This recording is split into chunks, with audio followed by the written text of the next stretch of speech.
Hello বন্ধুরা, ডিয়ারওয়ালা লাইফস্টাইলে তোমাদেরকে স্বাগত জানাচ্ছি। আজকে তোমাদের দাদা বাজার থেকে লোটে মাছ নিয়ে এসছে ভাপা খাবে বলে, সেটারই রেসিপি তোমাদের সাথে শেয়ার করছি।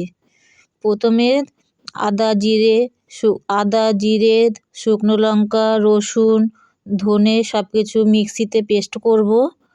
পেস্ট করে তারপরে মাছটা কেটেই এনেছে বাজার থেকে, সেটা আমি ধুয়ে রেখে দিয়েছি। পেস্টটা করে তারপরে দেখো মাছগুলো ছোট ছোট করে পিস করে এনেছে। ঠিক আছে, তো বড় বড় পিসগুলো যেহেতু ভাপা দেবো, বড় বড় পিস করলে গলবে না, তার জন্য ছোট ছোট পিস করে এনেছে। এবার এই আগে থেকে আমি পেঁয়াজ কেটে রেখেছিলাম, সেই পেঁয়াজ কুচি আর টমেটো কুচি আর মিক্সিতে যে মশলাটা আমি পেস্ট করেছিলাম সেটা দিয়ে, আর পরিমাণ মতন হলুদ দেব, পরিমাণ মতো লবণ দেব। তোমরা যেরকম আনবে মাছ সেই পরিমাণে মশলা দেবে। আর আমি ছোট ছোট করে বেগুন আর আলু কেটে রেখেছি, যেহেতু তোমার দাদা বেগুন আলু দিয়ে ভাপা খাবে, সেজন্য আমি বেগুন আলুটা দিয়েছি। তোমরা নাও দিতে পারো, বেগুন আলু নাও দিতে পারো, না দিয়েও ভাপা দিতে পারো। এবার আমি মশলা আর তেল আর সব কিছু দিয়ে ভালো করে মেখে মাছটা আগে আলাদা একটা বাটিতে আমি তুলে রাখবো। তুলে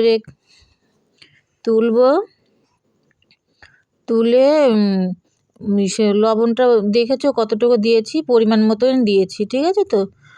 আর আমরা রিফাইন তেল দিয়েছি, যেহেতু আমাদের বাড়িতে রিফাইন তেল খায়।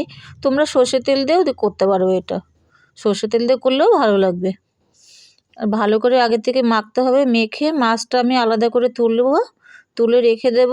দিয়ে সব কড়াই গরম করে তেল দেব। তেলটা গরম হয়ে গেলে পরে শুকনো লঙ্কা আর জিরে আর তেজপাতা ফোড়ন দেব। ফোড়নটা দেওয়া হয়ে গেলে পরে তারপরে আমি মেখে রেখেছিলাম যে বেগুন আলু সব কিছু, ওটা আমি কড়াইতে দিয়ে দেব। দিয়ে ভালো করে নাড়াচাড়া দেব। ফোড়নটা দেখেছো ভালো করে করবে, পুড়ে যাবে। পুড়ে গেলে পরে যখন দেখবে একটু লাল লাল হয়ে এসছে ভাজাগুলো, তখন এটা দিয়ে দিতে হবে। এটা দিয়ে একটু হালকা একটু নাড়াচাড়া দিতে হবে, যেহেতু জল এটাতে দেওয়া যাবে না। এই পেঁয়াজটা আছে, এই পেঁয়াজের রসেতেই ভাপা হয়ে যাবে। হালকা করে নাড়াচাড়া দিয়ে এবার যে মাছগুলো আমি আলাদা তুলে রেখেছিলাম বাটিতে, সেই মাছগুলোই আস্তে আস্তে করে ওপর দিয়ে একটা একটা করে সাজিয়ে দিতে হবে।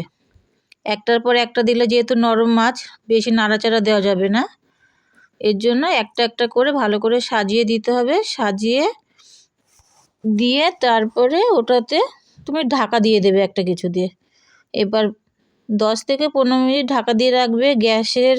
গ্যাসটা কমিয়ে দেবে, কমিয়ে দিয়ে ঢাকা দিয়ে তারপরে রেখে দেবে 15 মিনিট। 10 মিনিট কি 15 মিনিট পরে তুমি খুলে হালকা করে একটুখানি নাড়া দেবে, দেখবে তলে লেগে গেছে কিনা। যদি তলে না লেগে যায় আবার ঢাকা দিয়ে গ্যাসটা কমানোই থাকবে, বাড়াবে না একটু, যেহেতু পেঁয়াজের রসেতেই হবে। যখন দেখবে যে তেল ছেড়ে দিয়েছে, হয়ে গেছে, তখন তোমার যে ধনেপাতা কুচি থাকবে সেটা তুমি ওপর দিয়ে আস্তে করে ছড়িয়ে দেবে। ছড়িয়ে দিয়ে তারপরে তুমি নামিয়ে নেবে গামলার মধ্যে। আর ধনেপাতা দিয়ে ঢাকা দিতে হবে না, নামিয়ে নেবে। নামিয়ে নিয়ে তৈরি হয়ে যাবে তোমাদের লোটে মাছ ভাপা। এবার কেমন হয়েছে তোমরা খাবে, খেয়ে বলবে বন্ধুরা কেমন হয়েছে। যদি রেসিপি তোমাদের ভালো লেগে থাকে তাহলে লাইক কমেন্ট শেয়ার করে জানাবে যে দিদি রেসিপিটা ভালো